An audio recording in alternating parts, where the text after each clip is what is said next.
Planet of the Fakes 4 Kids. And Pig Star HH News. Here's my theory. Guggeier intended on shooting Joshua Brown, and the only mistake she made in the plan was going to the wrong door. Brown lived across from Jean. Exclamation mark. When she sent the texts to Rivera, she said she get up. I believe Joshua Brown was afraid for his life because there was something going on with DPD and he knew and had ties that could hurt the department. He was the intended victim, that's why she shot so quickly, that's why she didn't identify herself as police. It was a hit and she was going to be acquitted because they would have painted a picture of Brown that the jury would have bought. Or it probably wouldn't have ever made it to trial. But since she went to the wrong apartment across the hall, Jean couldn't be painted in a twisted light. It got her convicted. Guarantee if she had shot Brown, as I believe that's who she went there for, then the case would never have even been tried. They wanted him silenced, but she messed up and in the end he was murdered anyway. Corruption runs deep. If you think this couldn't have happened, think again.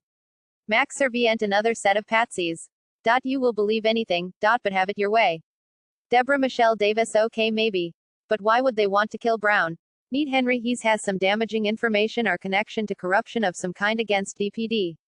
He already says he was afraid for his life when he was called as a witness for the state. I'm wondering what really happened. The timing on this is crazy. My thinking only was Amber gone crazy fan. If DPD would do something like this, it wouldn't be that soon. Come on everyone, it was either beef he had or crazy white man. Just my thoughts. Of course the conspiracy theorists that want to blame the cops would never consider that the man that shot Mr. Brown last year is out on bond for murder. Could it be Mr. Brown was shot to keep from testifying against him? One conspiracy theory is as good as another. Lottie D. Lofton too. Wow, because Marilyn's post is probably the truth and motive. Wow, well he sounds like a fine upstanding guy. Lol. What people don't get, I watched his testimony, it really was not that damning to her trial because he really did not hear what was said, so I highly doubt that even as she got a new trial, which is probably not going to happen, his testimony w. Old not make a big difference. Janelle Straits, much you are out of your mind. What about the second witness, Lady Banny, who is protected since she released the video of Amber working around up and down? Come on, just roll over to his Facebook page. He was putting his business all over the internet. The guy was slinging a lot of weed. He made a video not more than 30 to 40 minutes before he was murdered. He's talking about doing chores, presumably about the drug deal he's getting ready to make.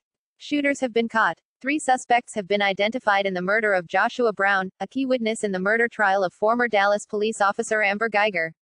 Jaquarius Mitchell, 20, Michael Mitchell, 32, and Thaddeus Green, 22, traveled from Alexandria, Louisiana, to purchase drugs from Brown in the parking lot of a Dallas apartment complex, according to authorities. Single quote. What a stone cold whodunit. The only logical conclusion is the cops must have done it. I mean, who else would shoot this guy? Hint, might want to talk to the guy who shot Joshua Brown last year. Winking face. WFAA has also learned that Brown was a victim of gun violence last year. Last November, Brown was shot and another man was killed outside the Dallas Cabaret Strip Club on Walnut Ridge Street in Northwest Dallas. Kendall Deshawn Morris has been indicted on charges of murder and aggravated assault in connection with the incident. He is currently out on bond. Like, comment.